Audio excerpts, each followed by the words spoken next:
That night, I remember the diner being unusually quiet.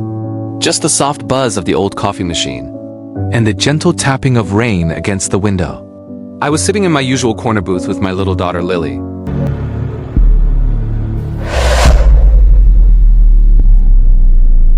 Fridays were our small tradition, pancakes for dinner. Just me and her, trying to keep life normal after everything we had lost.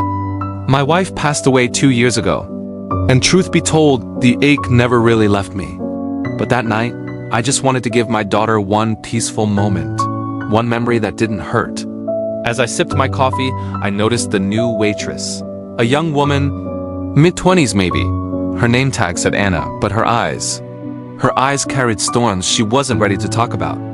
Her hands trembled while pouring my coffee. Her smile felt forced, her voice barely above a whisper. Something inside me told me she wasn't okay.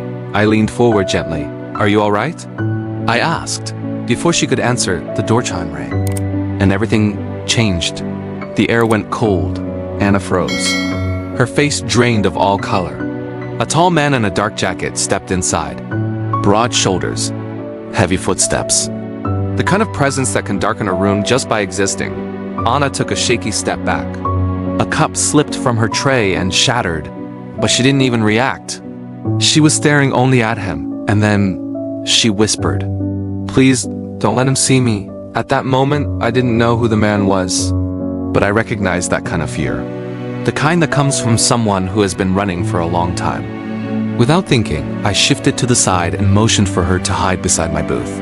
Lily looked confused, but I gave her a soft smile, the kind that says, "Everything's okay, even if it isn't." Anna crouched behind me, shaking so hard I could feel it through the seat. The man scanned the diner, slow, deliberate, like a hunter searching for something he owned. He slammed a photo onto the counter. "I'm looking for a girl," he growled. "Her name is Anna." The older waitress lied for her. Bless her heart. I leaned down and whispered, "If you want to leave, I can take you out the back." She nodded, tears falling silently. I stood up, took Lily's hand and said, "Stay close, sweetheart." We moved quietly through the kitchen and slipped out into the alley behind the diner. Rain fell softly. Anna's breathing was ragged. Her eyes flashed in every direction, terrified he'd stepped out of the shadows. I took off my jacket and wrapped it around her trembling shoulders. "You're safe for now," I said. "Who is that man?" She hesitated, then answered with a voice that sounded years older than she was. "My ex-husband. I ran away 3 months ago. He used to hurt me, and every time I escaped, he found me." I felt something cold settle in my chest. Not fear, anger. The kind you feel when you see someone who's been broken over and over again. Lily tugged my sleeve gently. "Daddy, can we help her?" That was all I needed. We drove for almost an hour. The rain, the wipers, the silence. All of it faded as I remembered the old cabin by the lake. It hadn't been used in years, but it was safe, hidden. Inside, the fireplace crackled softly while Anna, or the woman I thought was Anna, finally spoke the truth. "My real name is Grace," she whispered. She told me everything. The abuse, the running, the fear, the nights she prayed just to make it to morning. I listened, and slowly, she let herself breathe. For a few days, the cabin became a small refuge.